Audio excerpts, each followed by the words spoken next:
People will always find a way to scrutinize you, which is why you should never base your success or happiness off of that metric. Because they will forever find a way to say it still wasn't enough.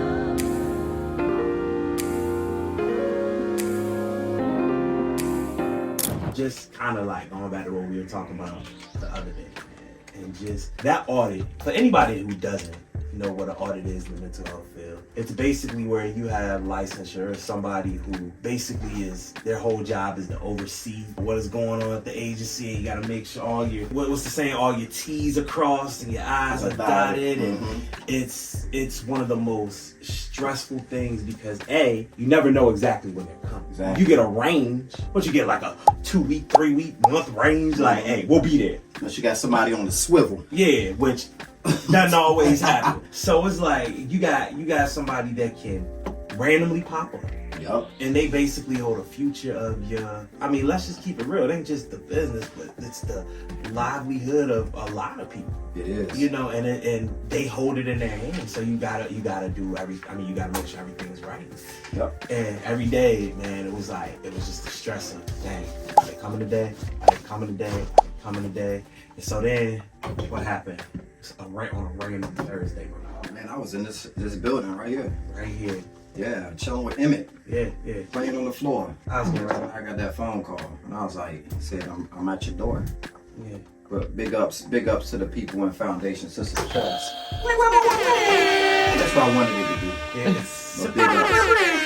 Man, You know, they helped out a lot, man. How did that feel, man? Like when you got, I'm gonna be straight up. It ain't even my business. I just work and when I got the call, I was like, you know what's funny? Go. The first time it happened, I was at the zoo. I remember with one of the that. bonus kids. So across the water, yeah, right? I was in Norfolk at the zoo, and I got the call, and I was like, word, on the phone up. Oh yeah, look at that elephant over there. Yeah. So like I said, big ups to the staff, you know, because everybody held it down. But my man's is camping out like he was in line for a pair of J's though. Yeah. He camped out a couple of days, man.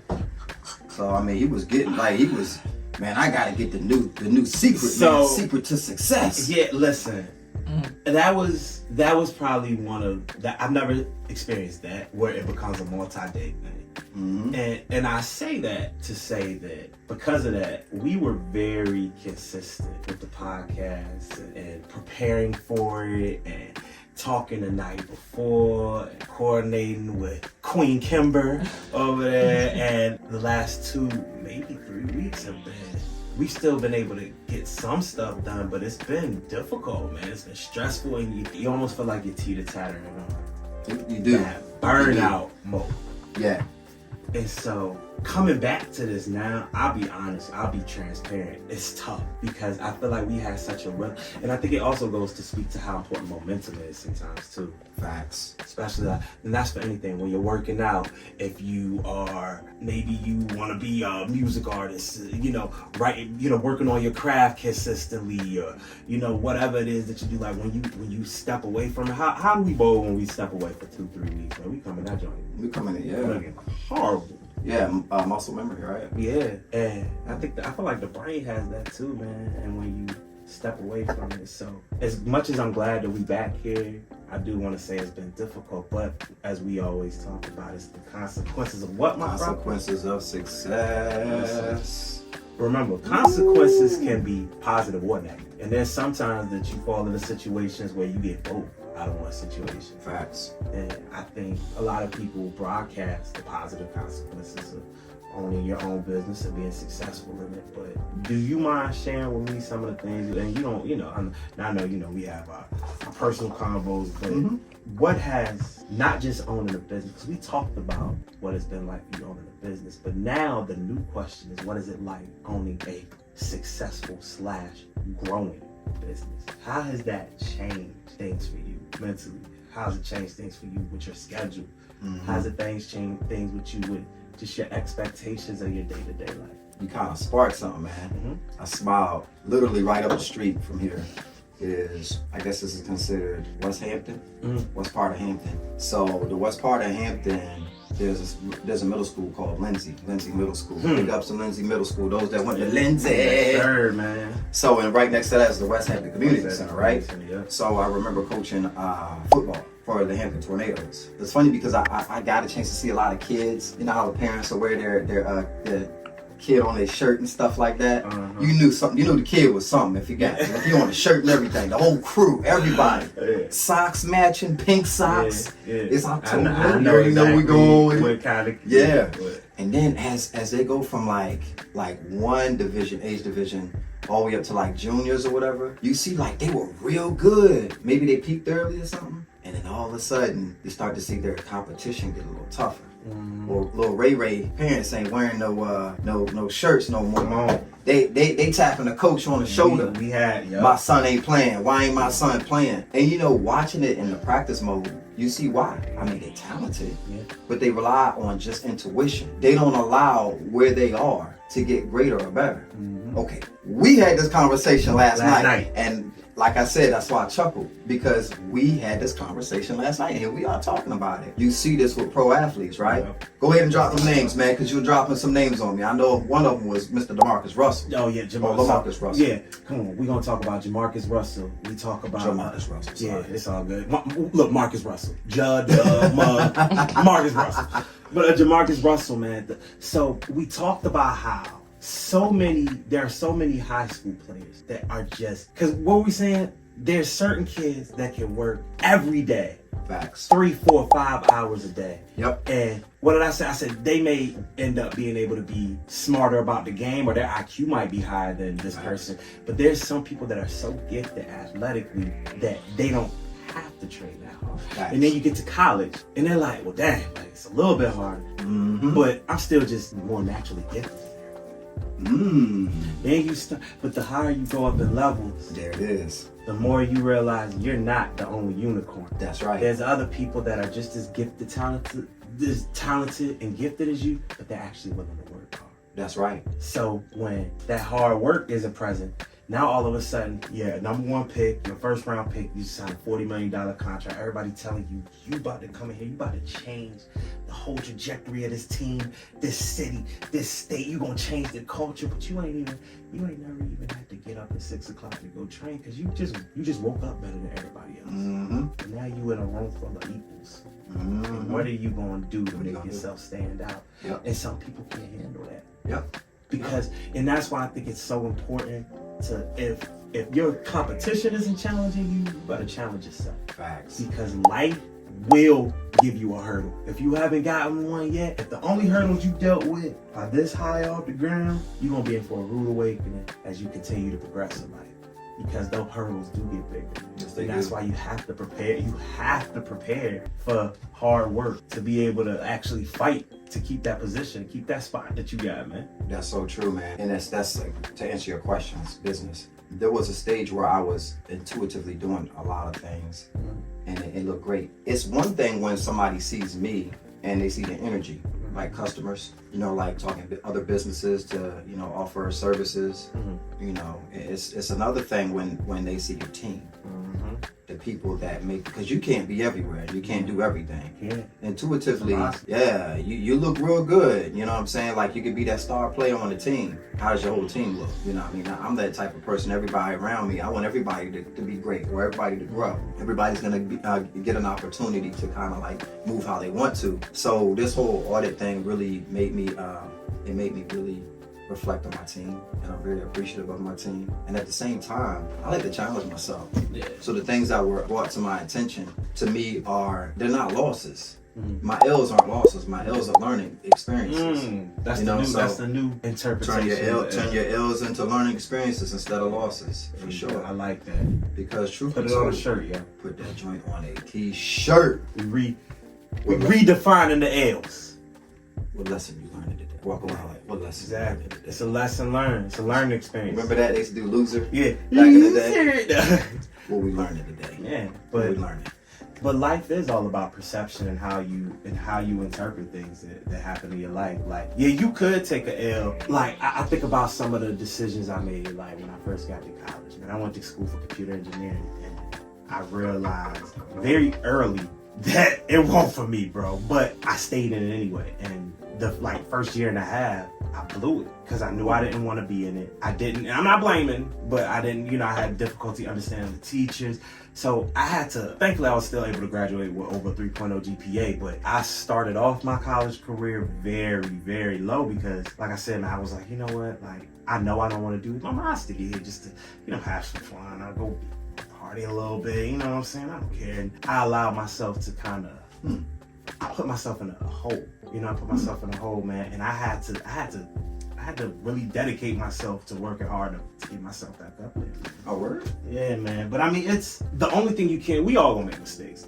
Listen, to anybody watching this, we're all gonna make mistakes, and I think that's the part of social media that doesn't get shown off. It's the part of social media that they don't talk about. You get to see, and I know we talked about this before, where you get online and you see these influencers, they're in Bali and they're in Aspen and they're in Italy and they're doing all of this stuff, but they're not talking about the struggles that they may have had with, paying their light bill or they got these expensive cars that have been repoed because they can't make the I mean, we all go through struggles, but we're not always going to broadcast the struggle. So stop comparing yourself to people when you're not able to see the whole. You're trying to tell a whole story and you ain't even got all the chapters.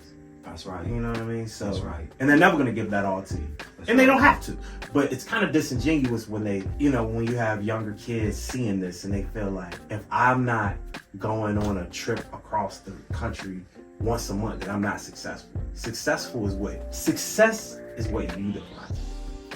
You don't have to be what your favorite influencer is doing. Like, man, I remember my nephew was telling me, like, man, I need to be as big as Mr. Beast. And I was like, bro, even if you're not, like, does that mean you fail?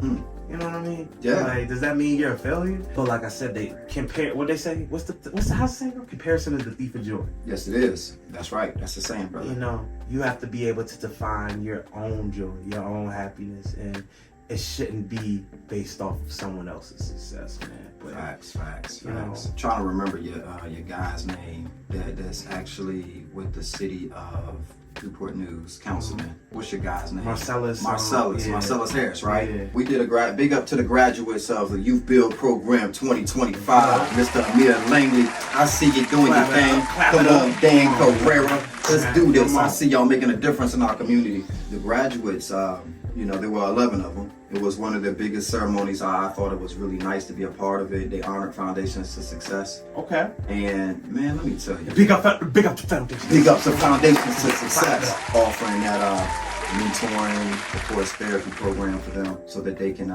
share, do whatever they need to do while they're getting the GEDs, man. And getting their trades. By the way, I want to big ups to Ty. Big ups to Ty. Ty really was able to plug them into Virginia Tech's online program. Okay. So I think 3 of them were recipients of a scholarship for that program. It's like a $6,000 scholarship. So, yeah, big ups on that, man. Ty McCoy. But man, I tell you, seeing them graduate, bro, it was amazing, man. Yeah. It was so amazing, bro. But my man, Mr. Harris, when he talked, he said, yo, when I was a kid, I wanted to be an NFL player. I wanted to be the president of the United States. Yeah. And there was one other thing he said he wanted to do. So he went on to talk about, I tried out for my Jacksonville Jaguars one day, didn't make it. I went as far as that talent would take me, as far as that road would take me. I'm not president of the United States. I am a councilman of the city of Newport News. Yeah. Elected. I mean, it's not the president, but it's real life expectation. Exactly. We all got dream kids that want to be hoopers. Yeah. The dream hoops, or play NFL. Can I ask you a question? What's that? As somebody who, we both have kids and everything, but I know you have more experience as a father, and I know you have boys and whatnot, but it's not a gender thing, but I know this is a men's podcast, so I want to ask you this. How do you respond to a kid who's saying, like, and we've encountered these type of kids because we work with this population, and they say, like, well, I ain't really worried about that school thing, man, because I'm nice on the court, man. I'm going to the NBA. It's NBA or nothing. That's not to say, I'm never gonna say no. But you know, there's some situations where like, you see where they are in life. You see that they haven't been scouted yet. You see that they've been on teams and they're getting kicked out and they're not getting any scholarships. And how do you think is the best way to approach someone who feels like that's their end all be all? But you know, the likelihood of that happening, like only 60 players in the whole globe. But this ain't just an American sport. 60 players in the entire globe are selected every year. And the likelihood that you're going to be one of them, even if you're a great basketball player, the likelihood is still low. So the expectation is, if you want to be a great basketball player, why not be a great basketball player overseas? Right. You know what I'm saying? Why not be great maybe in Division 2 or Division 3? Right. It's okay to be in Division 2 and 3 basketball. You know, I think that the expectation, and people don't realize the wear and tear of, you know, the professional sport that somebody would play. Like Lamar. I remember when I first met Lamar. I mean, my man was Shout out University of Pittsburgh. Yeah, hey, yes. Pittsburgh Steelers. Yep. Chris Slade, brother. Yep.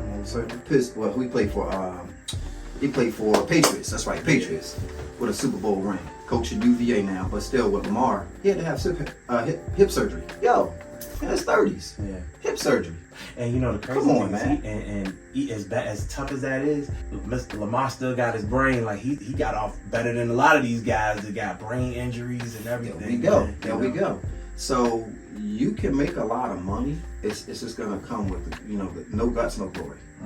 So it's gonna come with something. You know. So and I think that's what a lot of youth do today. They think that they can just I'm about to make it. Yo, he made it. He made it look easy, like you just said. Yeah. You know, fruit of their labor. That's what they see.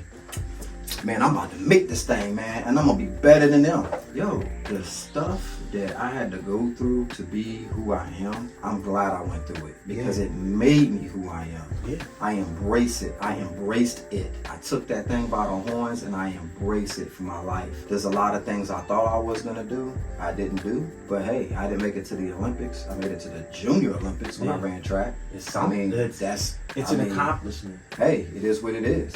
I'm gonna bring up two guys to you that came up during all of our time coming up, and they had two very different trajectories. 3 guys actually. 3 guys. We're gonna talk about Allen Iverson. Ooh. Very successful, #1 NBA Bubba pick. Chuck, boy. Bubba Chuck.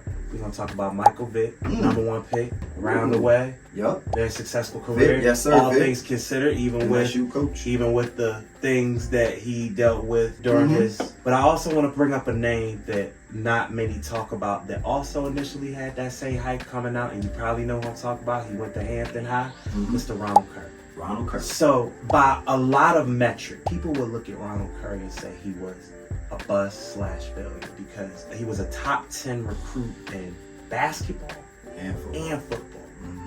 Went to UNC. Most certainly did win the UNC. Yep. And he was expected to be. I mean, he was supposed to be like the next coming of Charlie Ward, basically. Now, for those of y'all that are a little young, Charlie Ward played in the NBA. Charlie Ward. He played for Florida State. Yes. And he's the only Heisman Trophy winner to not get elected in the NFL draft. And you know why he did? Excuse me, y'all. What team did he play for? He played for the New York Knickerbockers. Yes, he did. This guy was so gifted. He won the Heisman, which means you were the best player in college football. And you know what he said? I'm gonna go play NBA. I'm gonna go play in a whole different sport. And had a successful career. I mean, he wasn't Kobe or nothing, but he had a successful career in a sport. In a whole different sport, he was the best player in the whole country. Yes. But think about this. Ronald Curry was supposed to be that guy. That's how good he was. Yep. He ended up going through North Carolina. He had a pretty good football career, not amazing. Didn't get drafted in the first round. Wasn't able to play quarterback. Ended up putting him at receiver. Played a few good years in the league. I think he played for the. He has a couple good years with the Raiders. But when people look back, they say, he's coaching now. Yeah, but he's coaching Buffalo. But people look back and they say, man, what a disappointment. Yeah. Why? Because he didn't meet their expectation. He didn't meet their expectations. He didn't meet the expectations that this sports machine. Let's go back to Vic and go back to AI. Let's talk about it. I mean, because Vic was a running quarterback. If anything, we celebrate that now more than we did then. Yep. because they criticize his ability to throw the ball. Yeah. But I mean, they moves said with his legs. he a running back playing a different position. Exactly. Now you see that, you see a lot of halfback options, quarterback options, pistol. You see a lot of different stuff, for formations. And let's go back to my brother, Bubba Chuck, who has set the whole tone to be an NBA individual. I'm not gonna talk about practice. Practice? We talking about what? Practice? Come on, man. We talking about practice. Cornrows, my man was styling.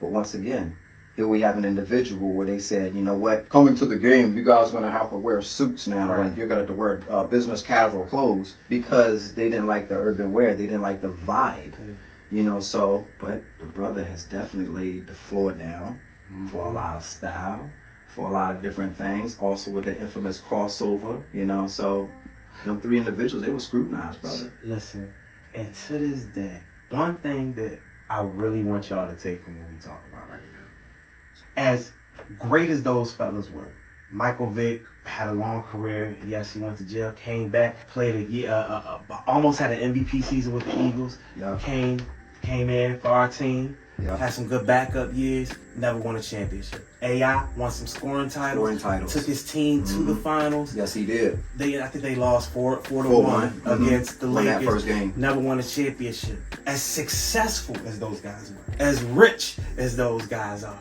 as much as they changed their respective games, there are still people that will get online and tell you how much of a disappointment they were because Vic didn't win any MVPs and Iverson didn't win any championships. People will always find a way to scrutinize you, which is why you should never base your success or happiness off of their metric. Because they will forever find a way to say it still wasn't enough. So if you allow other people to judge your success, you will never, ever be satisfied. That's right. Ever. And that's why I'm not knocking people to get on social media and talk about their successes and record it and let people follow it. But those people, you put yourself in a very vulnerable position, and that's why I say just be careful. Be careful, and you got to be strong, and you have to be confident in who you are and where you want to go. Because if you allow the outside noise to get in, you'll never be happy. Because the internet taught me that you literally can never please everybody. Will never.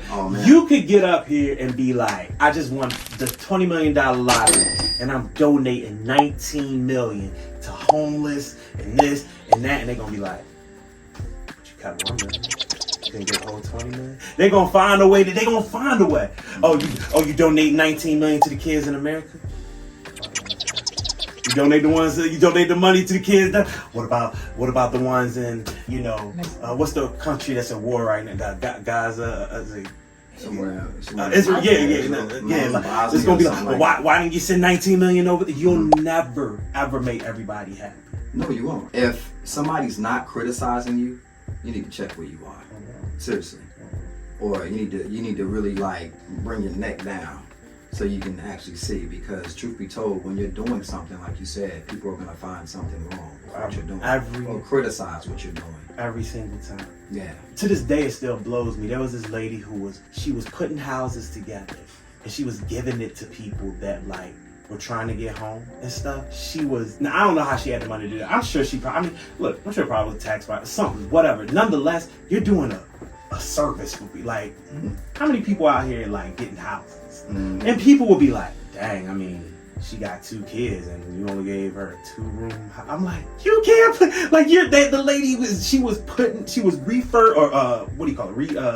furnishing houses and literally giving them to people that are less fortunate. But she got 3 kids and you only gonna give her a house. And it's it's the same as when you help people. I'll never forget this, man. A friend of mine was going through some stuff. Girlfriend kicked him out or whatever. Believe it or not, he didn't do anything wrong. She was actually bringing I'm not gonna put his business out there, but anyway, she kicked him out. I was like, look, man, I know you're going through some stuff. I'm gonna get you a couple nights in a hotel to help you, figure some things out. And I didn't want him out in the rain. When the 2-day stay was up, who do you think he called? And when I didn't have anything for him, he ridiculed me. Not the people that didn't do nothing for him. Mm-hmm. The one that was like, well, hey, let me help you so you at least have somewhere to lay your head at for a couple nights or whatever. He called me like, well, yeah, they telling me I gotta check out at 11. Okay. Like, and I'm like, well, hey, man, here's some other, yo, you can't, like, can you come scoop me? Can you bring me someone? I'm like, bro, like, I was trying to, but you put that expectation on, he said, couldn't please him. Because he was like, well, since you gave me 2 nights, why can't you give me 3? You had enough to give me 3, why can't you give me 4? Why can't I come stay at your crib? Like, the more you do, the more, and I'm not saying everybody's that, but, right. That's basically it. Right, exactly, and it blew me. But to this day, like I hate to say it, but that's just kind of how society is. Sometimes it's like what they say, no good deed goes unpunished, right? That's right. But you have to be prepared for that, because I think one of my biggest regrets coming into adulthood was thinking that as long as I was a good person, I won't have a problem. And then I had to realize, some people just don't have issues with you. And I had to learn how to be okay with that. Okay, you don't mess with me, I don't mess with you. Cool. That's right. As long as we can coexist without killing each other, hurting each other. Exactly. But you can't. It was hard for me because I don't like. It did used to bother me. Like, that's actually a form of people measuring their level of success. Yeah. Based on the approval of others. Mm-hmm. Oh, I'm successful because, like what you're just saying. Yeah, I can see that people falling for that. I actually fell for that for years too. Mm-hmm. Yeah, hey, let me go ahead and make sure I'm good with everybody. Yeah. You know what I'm saying? And I should be good as long as I'm doing that. Yeah. And it was crazy because I didn't even feel like I needed to be friends with them. It's just like, for somebody to be like, I don't know, something about that Chris dude. I'm just like, what did I do? Like, offended by that. Yeah, like what? But as long as you not bringing that to my peace, okay. Don't mess with me. I mean, it's a tough thing to stomach sometimes when you're not used to people just disliking you or talk about you or whatever. Now, obviously, don't let nobody just outright slander you or whatever. But some people they're not gonna like you on the level that some other people do. They may not have the same level of respect for you. But as long as you're moving towards your goals. And you're not hurting anybody. I always tell, like the kids I work with, I always tell them, as long as you're moving towards your goal and you're not doing it at the detriment of anybody else, forget all the outside noise. That's right. Forget all of it, man. But that's right. I mean, yeah, man. It's. I know it's got to be a lot for you, man. But how are you feeling after this is all been done, man? Like now that we kind of getting back into building the steam back up to get everything together with the podcast. We gonna start getting more preparation in there now that we. Yeah, and look for some guests coming too. Yeah. In the next couple podcasts that we're gonna be doing, we got some great ideas. I think I called it Broad Shoulder Entertainment. I was riding over to, I was like, Broad Shoulder Entertainment represent. Drop that bombshell on the broad shoulders. But yeah, so we have a lot of things that we're gonna be like chopping it up and just really providing to foundations as well as the public on how to be more cognizant of mental health, behavioral health, and a lot of other health systems. I think the biggest thing, man, that we were talking about last week, we were talking about the consequences of success, and some of the things I kind of like. Spitting out the day, boy. Yeah, man, it's a lot of them. Something that I just kind of like want to point out. It's like we talked about intuitively being able to do things. You level up. It's like a newer version of you. You make it to the pros. The ones that don't make it, what happened to them? Yeah. Like you said, you like, man, they just kind of like, not saying they come with mediocre, but they may not level up. I admire Steph Curry, and this is why. I remember when Steph was at Davidson. Yo, this is the guy that didn't want to be, nobody would put him on an AAU team. From what I heard, I don't know if it's true, Dale, his dad, talked to Boo, and no, can't be on this team, not the Boo Williams team, because he's too short. Yeah, short, skinny, just built like a. You can go on YouTube and see it. You see it. Short hair, and the jersey baggy on him. Yeah, with the but look like he got on his dad jersey, right? Exactly. Brother played with heart. Matter of fact, I think at that time they were even saying that Seth, his brother, was projected to be better than him. Big ups to Seth from the Liberty University, yes sir. Exactly. Before you went to Duke, because and I know that's got. And one day we need to talk about that too, like being in your. I wonder how I feel being in your brother's shadow like that. Yeah. But anyway, that's another story. A whole another conversation. But yeah, just seeing him. And I remember when he was drafted, I was excited. And I believe it was Reggie Miller. I'm still looking for the recording. He said, may be as good as his dad, but will not be an all-star player. Don't forget, Joni Flynn and Ricky Rubio were selected before him. Don't forget y'all, Minnesota. Before him, bro. And I mean, he was playing with what? Montaigne Ellis. Mm-hmm. Montaigne Ellis was Golden State's team at that time. And he said, I can't play with this little youngster, man. And the Golden State was like, oh, okay, well, you can get out there. And once they shipped Monte out and brought Klay Thompson in, the Splash Brothers was born. It took him time. Yeah. I mean, he had to build. He won't shoot 3-pointers from half court and Davidson. Remember, was it Charles Barkley who said that Golden State would never win a championship because they relied too much on 3-pointers? Broke that. Well, he broke that. Yes, sir. Yes, sir. Yeah. I remember that. I think Steven Jackson was talking about that thing too in his podcast. You know, just seeing Steph grow as a player. So basically, that's what we're saying. Stop relying on so much intuition by itself, because hard work can be talent when talent don't work hard. You know what I'm saying? So bars, brother. So just being able to know what it means to reinvent yourself, or to always know, all right, I leveled here. What's the next part of me? Where else can I get better, or can I find myself growing my business or wherever? So looking at these things that Mr. Sapp messed with me, talking about some consequences of success. I'm like, what is that? What does that mean? Okay, here's one right here. Just gonna point one out. Point it out. You may become so successful that you get fat and happy. Take your eye off the ball and lose your motivation. That can happen. Very much so. Think about NFL players or think about NBA players who have good first seasons, good second seasons. Everybody's telling them to get the next good thing. And you take it all in and you say, I don't have to work hard anymore. I'm here. That's right. And then you get passed by them other people that's working hard, man. I'm sorry. You're right about that. No, you're good. Competitors now actively strategize about unseating your success, and you become a potential target for the unwanted competitive warfare they will wage against you. Ain't that what they said? They said the first championship is hard. The next one is even harder. Why? Because you got the talk. That's right. Because they see where you are and where they are. And I mean, like I said, man, some people ain't got the love of God in their peripheral when they see you. You said that earlier. Not everybody gonna be happy for you. When you're at the top, no matter how nice you are, no matter how welcoming you are, when you are at the top, somebody is always looking at you as a bouncer that ain't trying to let you into the club of success. Facts, brother. And they gonna look to take you out because they want to get there. They look at you competition, even when you don't look at them as competition. And that's why I think it's the hardest thing once you get to the top, because people that you don't even know are gunning for you. Are gunning for you. You're right. You just said this one. People will expect you to succeed repeatedly.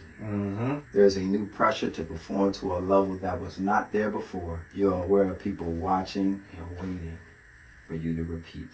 I know we're getting close to the end, man. Look, come on. Give us some more good ones. All right. Change itself is scary. It's easier to maintain status quo and go along unthinkably.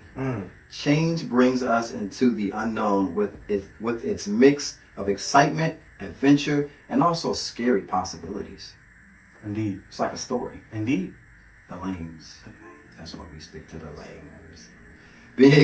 Being successful can limit you by having people place you into a new set of expectations. Expectations are tough to deal with sometimes, man. Bruh. Especially when they're unrealistic. That means they're going to start looking at you through a magnifying glass. So now your life, like you said it earlier, once again, your life isn't that private. So stuff that you put on social media, I mean, dang. I don't think we realize how much of a privilege it is to be under the radar. And when I say under the radar, I'm not saying yes, people are paying attention to us, but don't nobody care what we do compared to what Jay-Z and Beyonce and whoever, all these famous. So to a certain extent, you can be under the radar, but the more successful you get, the more radar you are not under. You know, they're looking at you. So that's facts. This last one kind of like I heard something from Chris Tucker. Chris Tucker was saying that when he of course got his first 20 mil, his family started quitting their job. Probably without even talking to him, right? Yeah. They said, we rich. They said, we. And he said, we. We? I can hear him saying this too in his voice. We? Do you understand the words that are coming out? Man, I miss We rich, I what? miss Tucker, I'm rich. man. I miss Chris Tucker, man. He do stand up. Yeah. But yeah. So yeah, man, this is like, yo, this is that. He's like, yo, you may be expected to assume leadership positions. People will look to you for advice. They basically are looking for you to be that model. I mean, in his family's words, we rich. You know, I mean, hey, you are basically our meal ticket. You know, I mean, but in some cases, you're gonna have to have boundaries now that you're not used to having, and that's bad. And when you're not able to replicate the success, they get mad at you like you let them down. Exactly. You know what, guys? Look, this is so. I don't know if y'all realize it, but this is us just off the cuff. Yeah. We talk, man. Like if y'all had a camera in our man cage, y'all would. These type of conversations we had. But listen, we getting back into the rhythm of things. We want to be here for y'all. We got a lot of new topics. We got a lot of new topics coming your way. We gonna be look out for us. It's getting warm. We gonna be out here walking that strip. We gonna be asking y'all some questions. We gonna be asking y'all about. No, and we not talking about those crazy. What's your money count? No. We want to talk to y'all about. Good. We're gonna talk to y'all about some good stuff that's gonna be beneficial to you and your mental health and your peace. So if you see us, come holler at us. We always gonna be willing to talk, man. You know, don't forget to follow. Don't forget to like. Facts. Go ahead. Foundations to Success. Foundations to Success. Foundations to Success. That is our sponsor. Look us up. www.foundationstosuccess.com. You'll see our information on there for the podcast. Also, don't forget to like my man just said, share, comment. Hey, look, if there's something that you guys would love, well, let me start that over because my voice cracked. You about to say if there's something that you want to hear us talk about? Yeah, go ahead. Go for it. Okay. Yeah, if there's any topics you want to hear us talk about, if there's anything you want us to address, we are wide open to it. As long as you're not too crazy. Go in the comments. Let us know. PG. Doesn't matter what. Yeah, keep it PG. Whatever it is. Shoot, we might be able to do a short on it. You might just ask us what we think about the Infinity Castle art coming up. Even if we gotta put a short on it, we got you. Or the playoffs, because I'm always willing to talk about that. Let us know what you want us to talk about. Let us know what you think about the podcast. Let us know.